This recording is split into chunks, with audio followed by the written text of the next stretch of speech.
Okay. Hi. Hi. Hi. Okay.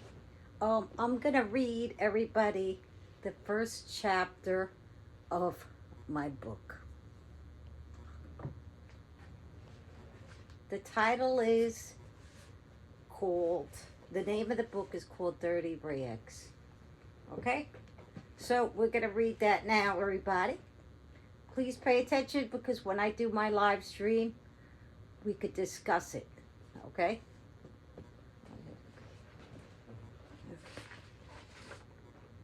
The dog collar. Okay. Okay. The dog collar. It was late October and the wind was blowing fiercely as I walked my three Pomeranians, Billy, Jack, Bandit, and Buzz. The streets were empty because of the cold weather. My dogs and I stopped by the corner deli. As I opened up the door, I felt the warm air from the store soothing my face and hands. The owner of the store smiled at me. He was happy to see us and came out from behind the counter to pet my dogs. As he did this, I reached in my jacket and took out change for the newspaper and placed it on the counter. I needed the employment section. I had to find a job soon. Customers were now coming into the deli, so I said goodbye to the owner. As we walked out the door, the cold air was wicked. Okay. Walking at a fast pace, we headed back home. It seemed to take forever, even though it was only 4 blocks away. Finally, we were home. Removing my keys from my pocket, I unlocked my apartment door. I took off the dogs' leashes and hung them up on the wall hook. They ran up the stairs to the warm heat of the living room. As I climbed the stairs to follow them, I went directly into the kitchen and put on the kettle to make a hot cup of ginger tea. As I waited for the water to boil, I put fresh water in the dog's bowl, which made me which then which made them come running to drink it. By this time the water in the kettle began to boil. Getting a cup from the cupboard, I placed a tea bag in it and poured in the boiled water. Sitting down at the kitchen table, I wrapped my freezing hands around the cup of tea to warm them.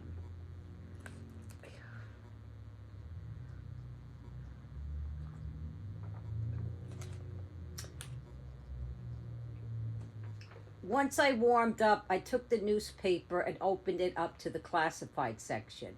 Glancing over the ads, I came across a job listing for housekeeping.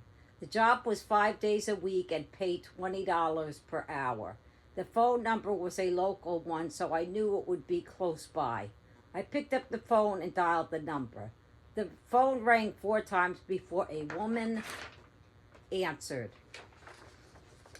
I said, "Hello, my name is Luna. I'm calling about the ad in the newspaper for the housekeeping position."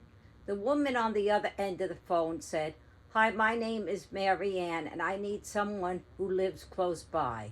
I asked her for her address after her response. I told her I lived only 5 minutes away by car. She asked if I could come by for an interview the next day at 10:30 in the morning. I said yes, that will be fine. We then said our goodbyes and I finished drinking my still warm cup of tea. I sat down on the couch and turned on my flat screen TV to watch General Hospital. This made my dogs jump up on the couch and curl up in their favorite places.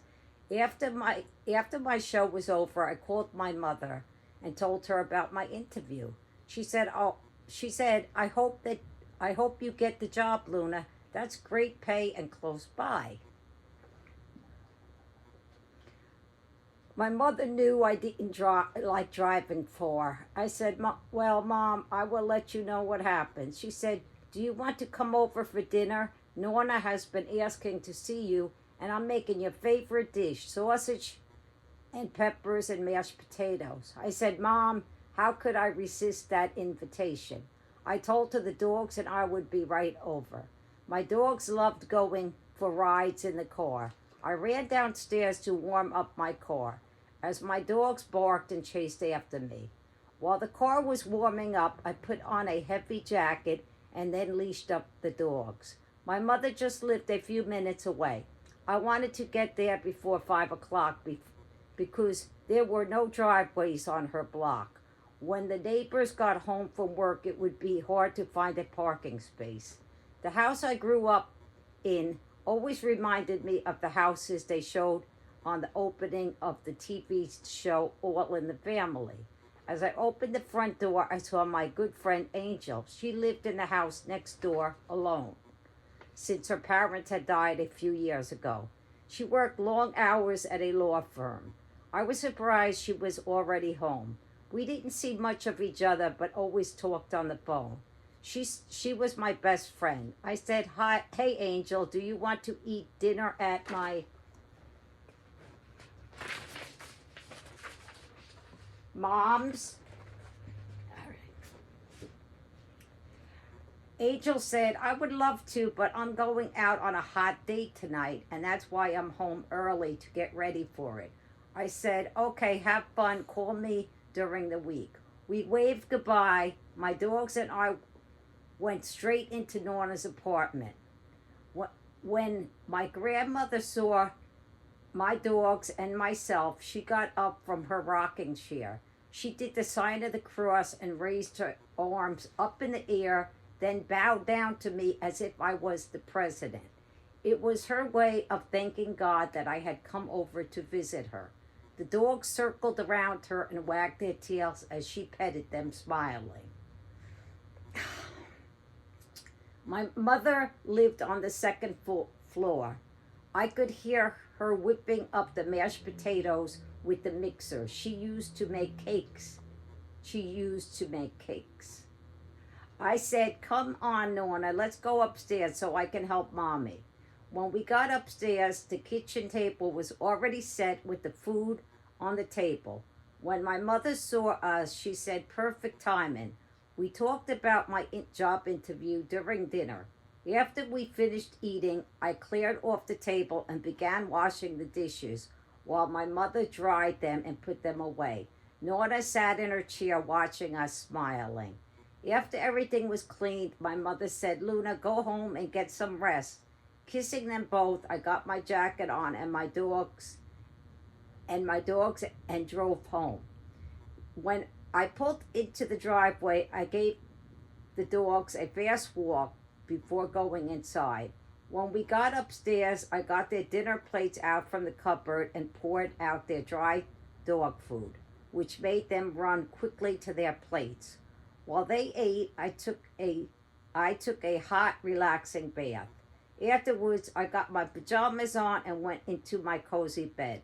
My dogs quickly jumped up on the bed and cuddled beside me. We then fell asleep. Okay.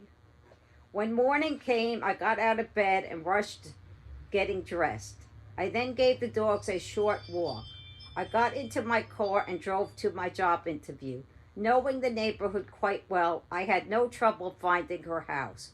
Mary Ann lived on the rich side of town, and the houses were huge. Okay. I parked my car and got out, then walked the pathway that led to Mary Ann's front door.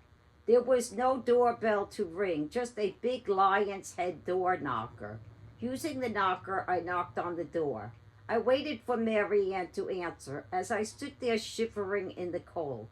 The door opened and there stood a very tall woman, hunched back, wearing oversized eyeglasses, uncombed hair, and a bathrobe. She said, "You must be Luna. Please come inside. You look cold." Following her into the house, she told me to sit down on the couch and she would be back shortly. The living room looked very cozy and inviting. The heat coming from the fireplace quickly warmed me up. The wood floors were breathtaking, with dark red Indian style rugs with fringes on each side. The walls had beautiful Native American paintings hung up. The couch was deep red with fringes on the bottom that blended with the rugs. There, there was a big mirror framed in a Native American border also on the wall. Getting up from the couch, I walked over to it to get a better look. As I did, I saw myself in the mirror. I looked so tiny in this huge room. I was very petite, just 4 foot 10 inches, and weighed barely 90 pounds. My long brown hair was pulled back in a braid. I was surprised that my blue eyes weren't watering from being outside in the cold, as they would usually get. I was wearing blue jeans, an oversized gray sweatshirt, black fingerless gloves, and my high top black Converse sneakers.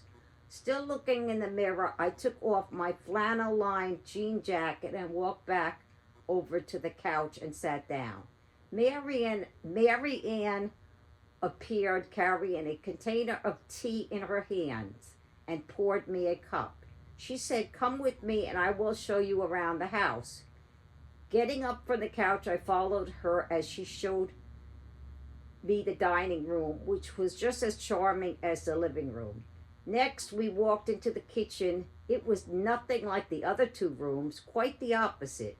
The kitchen sink was filled with overflowing dirty dishes, glasses, forks, spoons, and knives. The stove splattered with dirt, dried food, dirty pots and pans on all four burners. The kitchen's wooden floor was covered with spilt food and soda. This made my sneakers make squeaky sounds as I walked on the floor. Mary Ann led me up to the second floor. She showed me her bedroom quickly and then showed me another bedroom across the hall, saying, "This is my daughter's, Patricia's room. She's 10 years old." She pointed to a closed door and said, "This is my office and you will not have to clean it." I found this to be a little strange. I followed her up to the third floor. Walking into a room that had a small-sized, lumpy-looking bed, she said, "This is my husband's, Dan's, bedroom." The last room she showed me was his office and said, "You will be allowed to clean his office." I felt as though she said this to remind me to make sure I stayed clear of her office. She then looked at her watch, saying she had a phone session with one of her patients. I asked, "Are you a doctor?" She said, "Both Dan and I are psychiatrists." As I followed her down to the second floor, she asked, "Can you start working today?" This took me by surprise, and I said yes, but I don't know where all the cleaning supplies are kept. Scratching her head, she said, "They're all in the kitchen pantry. I'm sure you'll find them." She took keys from her pocket and unlocked her office door. Going downstairs, I walked into the kitchen looking at the mess surrounding me and thought, where shall I begin? The clock said it was now noon. In the pantry, I found the cleaning supplies that I needed. I walked to the kitchen sink, taking the dirty dishes out, placing them into the dishwasher. I saw that I would have to do at least another 2 loads since there were so many dirty dishes, pots, and pans.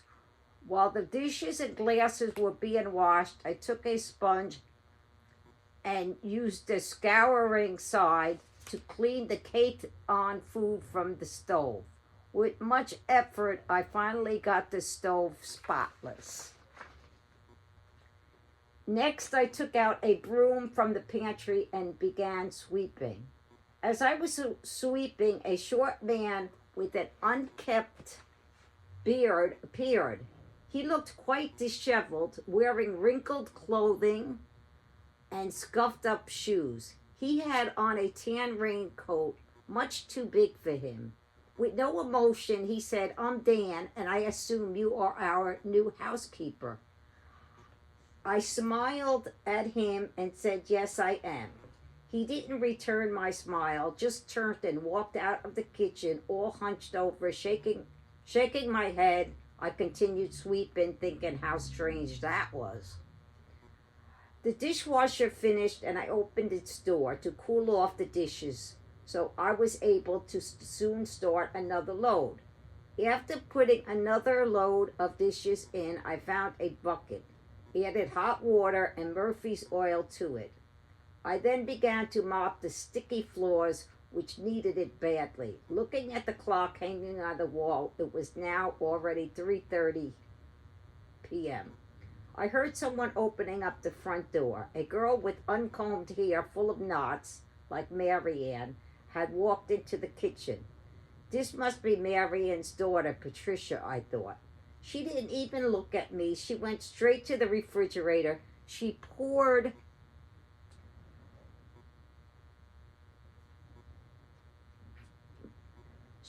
she poured a cup of milk, got a box of Oreo cookies out of the cupboard, then headed upstairs. As I continued cleaning, time flew by. It was now 5:30. I had done enough work for the day. I went upstairs and knocked on Mary Ann's office door. When Mary Ann opened the door, she looked very groggy, then looked at her watch. She reached into her pocket, handed me $110, and said, "See you tomorrow." Then she quickly shut her office door before I could say goodbye. The next day, I returned and walked into the kitchen. It was as though I never cleaned it. Dirty dishes filled the sink, and the stove was filled with splattered food. So, taking a deep breath, I began cleaning this mess again. I got thirsty and opened up the refrigerator to see if there was any bottled water for me to drink. But there wasn't any. Instead, the refrigerator shelves were filled with numerous takeout cups of coffee. When I was finally done cleaning the kitchen, I began to sweep the dining and living room floors.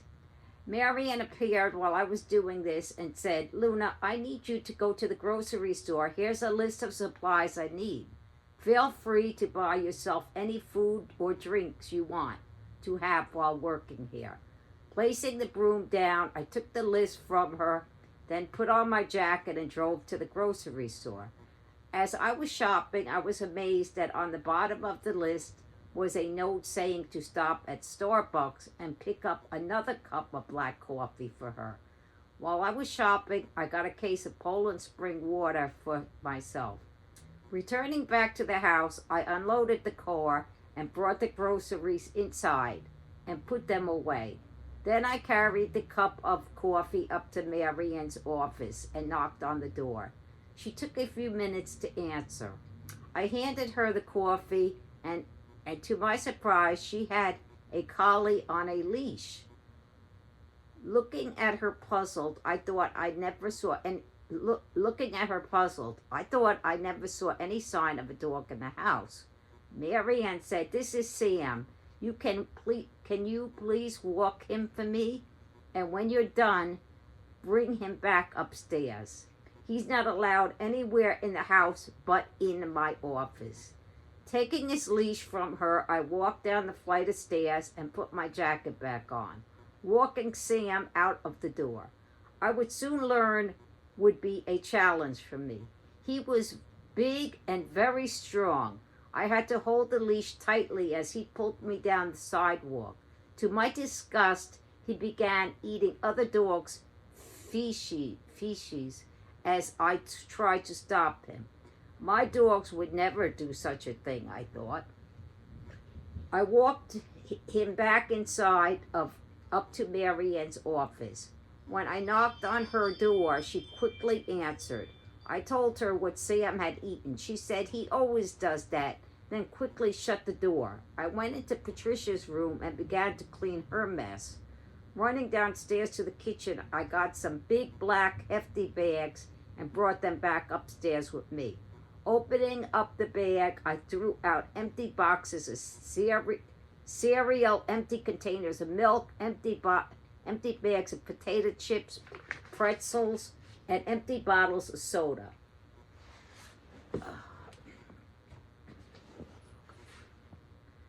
When I got done cleaning her room, I had two full hefty bags. I then scrubbed the floor on my hands and knees that they were so sticky a mop would be useless. I was amazed how pretty Patricia's room looked now that it was clean. It was now 6 o'clock. I knocked on Mary Ann's office door. She answered it, then looked at her watch and handed me my money. When I got home, it was a pleasure walking my three little dogs who didn't pull me or eat other dogs' feces. While I fed my dogs, I made phone calls to my mom, daughter, son, and my friend Angel. I told them about the unusual family I was working for. If the money wasn't so great, I would have quit by now. The next day when I went to work, the kitchen was a mess. I began to think they did this on purpose.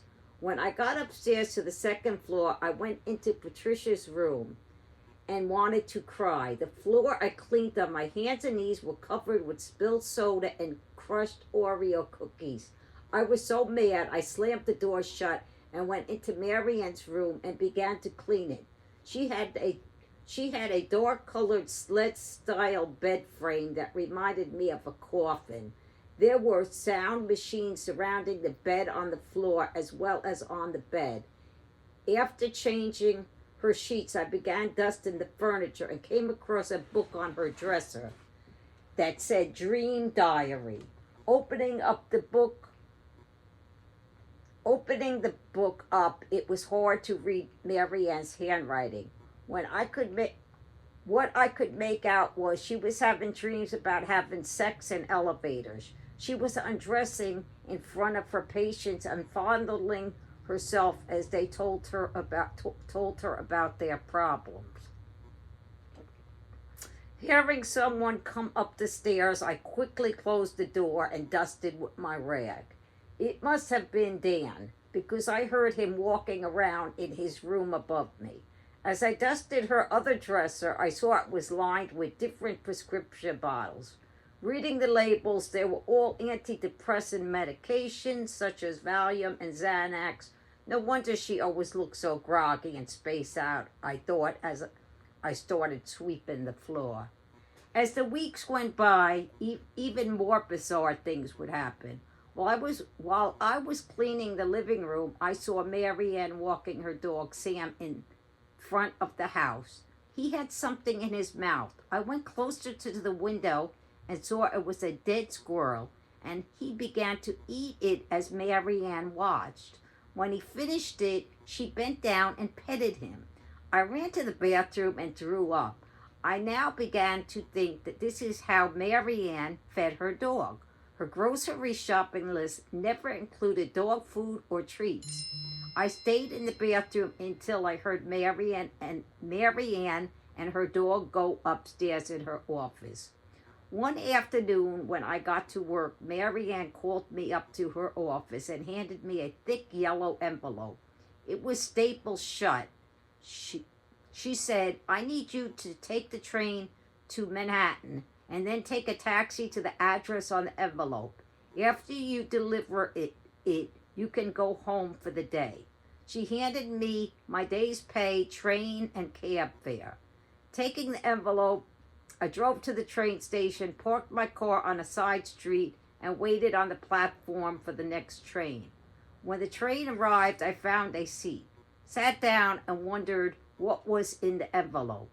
When the train pulled into Grand Central Station, I walked through it and went outside and flagged down a taxi. When I got to the brownstone on 14th Street, I asked the driver to wait for me. I would just be a moment.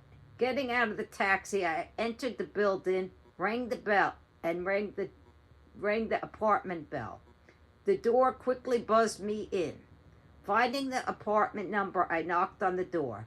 The door opened slightly, just enough for an arm to reach out and grab the envelope from my hand, then quickly closed. Running back outside, I jumped in the waiting taxi to take me back to Grand Central Station. Mary Ann had me do this for her 2 to 3 times a month. When I got home that night, I called my friend Angel and told her about this new job assignment. She said, Luna, you could be delivering drugs. I said, I know. That's what it feels like, although it could be documents. She said, I think you need to start looking for a new job. I said, I don't know. The pay is so good. Listen, I will call you soon. I'm beat and need some sleep. She asked, are you too tired to hear about me getting engaged? I screamed. What did you say? Angel laughed and said, yes, you heard right. I said, wow, I'm so happy for you. She said, don't get too excited. It's going to be a long engagement. She then said, go get some sleep. We will talk during the week. I'm tired too. I said, okay. Hanging up the phone, I didn't take a bath, just drew on my pajamas. My dogs and I got into bed. It had been a long day for me, so I fell fast asleep. The following week, Marianne asked me if I could work on Saturday because it was Patricia's birthday and she was going to give her a surprise birthday party. She said Patricia will be having a sleepover at her friend's house on Friday night. I will need you to set up the dining room with decorations and set up the table for the birthday cake. I said, okay, I can come in and help. She then said, I will be bringing Sam to the groomers in the morning, and then I will be working in my office the rest of the day. Later, I'll pick up Sam for the birthday cake. Later, I'll pick up Sam and the birthday cake on my way home. Nodding my head to say okay, she said, make sure Patricia's room is nice and clean because her friends will be having a sleepover. I asked, do you want me to come in at my usual time? She said, no, be here by 9:30 because the birthday party starts at 3:30. I dreaded waking up so early to get to Marianne's house that Saturday morning. The alarm on my cell phone went off while I was in the middle of a dream. Reaching to shut it off, the dogs remained sleeping in our warm, cozy bed. Getting out of the bed, I walked into the bathroom and splashed cold water on my face. I then brushed my teeth and rinsed with mint mouthwash. Taking my hairbrush, I began to brush my hair and put it in a braid. I put on the same clothes I wore the day before, then went to the kitchen and put on a pot of coffee. The dogs jumped off the bed when they heard me putting fresh water and food into their plates. When the coffee was brewed, I poured myself a cup of coffee and sat down at the kitchen table to drink it. Looking at the time, I knew I'd better get the dogs walked now, otherwise I would be late for work. Getting my jacket that I left on the couch, I put it on as the dogs ran after me while I walked down the stairs. Taking their leashes off the hook, I leashed them up and gave them a fast walk. When we got back inside, I put my cell phone in my jean jacket and took a last sip of my coffee. Bending down, I hugged my dogs and said, Mommy has to go to work, so be good boys. Standing back up, they started barking at me while I went down the stairs. As I warmed up my car, I saw Buzz looking out the stairway window at me. Buzz was my oldest dog, so he was the leader of the pack. He made it clear to Bandon and Billy that the step by the window was his. Backing up my car out of the driveway, I headed to work. When I walked into Marianne's house, there was no sign of her. I began cleaning the kitchen. The sink was filled with dirty dishes and pots as usual. Dirty pans were on the stove. Being used to this mess, I was now able to get it straightened out pretty fast. While the dishwasher was running, I quickly wiped down the kitchen table, counters, then swept them off the floor. Next, I went up to Patricia's room and cleaned it. When I was done, I started sweeping the hallway when I heard a strange noise coming from the third floor. It sounded like a dog barking, but it couldn't be. Sam was at the groomers. Continuing to sweep, I heard the barking outside. I heard the barking again, but this time it was much louder. Looking up at the third floor stairway, my eyes couldn't believe what they were seeing. It was Dan. He was crawling down the stairs naked, wearing just a dog collar and a leash, and he barked. When he saw me standing in the hallway holding my broom, he quickly got up and ran back up the stairs to his bedroom. I couldn't control my laughter as I walked downstairs to unload the dishwasher. While I was setting up the dining room with the birthday decorations for Patricia's party, I saw Dan quickly walk out of the house wearing his usual wrinkled clothes and tan raincoat. Soon after, Marianne came down from her office and said, "I'm going to pick up Sam at the groomer's and I got the birthday cake." I said, "Okay," as she walked out the door. Before I realized it, Marianne was back home and quickly brought Sam upstairs to her office, leaving the cake on the floor. Walking over to it, I picked it up and brought it to the kitchen, placing it on the counter. I made room in the refrigerator to store it until the party began. Marianne came downstairs and said, "Luna, I want to thank you for coming in on a Saturday. You did a great job with the decorations. I can take it from here so you can go home now." She reached into her pocket and handed me two $100 crisp bills. She saw I looked confused and said, "I paid you extra being it's Saturday." I smiled at her and said thank you, and then put on my jacket and walked out the door. When I got into my car, I immediately took out my cell phone and called my mother as I drove home, telling her about what Dan did. She was laughing hysterically and said maybe Dan is jealous of all the attention his wife gives to the dog. He probably thinks she'd be more interested in him if he was dressed up and acted like a dog. I agreed, then told her I would come over for Sunday dinner. We would talk more about it then. My mother said Norna will love seeing you and the dogs. That night I called my daughter, son, and Angel.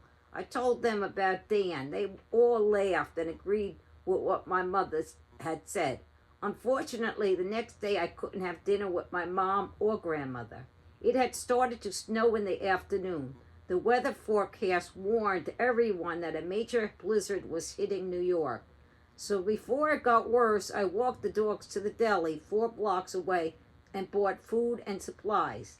That night, before going to bed, I looked out the window. The snow was coming down heavily. I had the news on. The weatherman was saying 10 inches of snow was already on the ground and it would continue to snow until tomorrow afternoon. School closings were already being listed on the bottom of the TV screen. When the dogs and I got into bed, I knew for sure that I would have no work tomorrow. The phone woke me up in the morning, and answering it, I heard Marianne say, "Luna, the schools are all closed due to the weather, so I need you to get to my house and watch Patricia." She continued to say, "Dan and I walked to the train station, and we have a very important meeting in the city." Before I could say anything, she hung up the phone. Getting out of bed, I looked out the window. The snow was falling heavily, and the parked cars were buried under it. I turned on the news and heard the weatherman say 24 inches of snow was on the ground, and more is yet to come. Picking up the phone, I called Marianne's cell phone, but just got a voicemail. Okay. Getting on my clothes, the dogs jumped off the bed. I looked at them and said, "Sorry, boys, there's no way Mommy can take you out for a walk today." I went to the closet and dug out my snow boots, a heavy Eskimo coat, and went downstairs. I tried opening the front door, but couldn't. The snow wasn't shoveled yet by my landlord. Running back upstairs, I tried calling Marianne, but again, I just got her voicemail. I left her a message telling her I was snowed in and wouldn't be able to get to her house. I then called Dan and left him the same message. Next, I called my mother and told her what was going on. She said, Marion and Dan are out of their minds. The roads are dangerous, and the news is saying a lot of power lines and trees are down. I asked my mother, what should I do? She said, stay home and go back to sleep. No job is worth risking your life for. After I hung up the phone, I tried going back to sleep but couldn't. I felt guilty that I couldn't get to work. Throughout the day, I continued leaving messages on Marianne and Dan's voicemail. I paced my apartment feeling very uncomfortable on a day that most people spent drinking hot chocolate by the fireplace. Looking out the window, I saw night had come and the snow was still falling. The sound of my phone ringing made me jump. I went to answer it and I heard Marianne screaming at me through the phone saying, Luna, you left Patricia alone all day, so I have to fire you. Before I could say anything, the phone went dead. I was now once again unemployed. Going to the kitchen, I took a cup out of the cupboard and made myself some hot chocolate. My dogs and I just curled up on the couch and watched the news.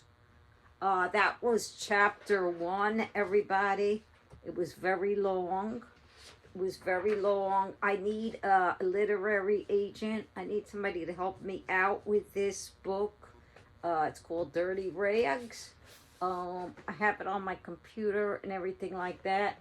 And so I hope that it's not boring to you, but I just wanted to have some feedback. I can't believe how long this video is. So I hope that you liked it. That was a pretty long chapter. That was chapter 1. Okay, everybody, until next time. I got to watch GH. I'm missing my whole show. See you later.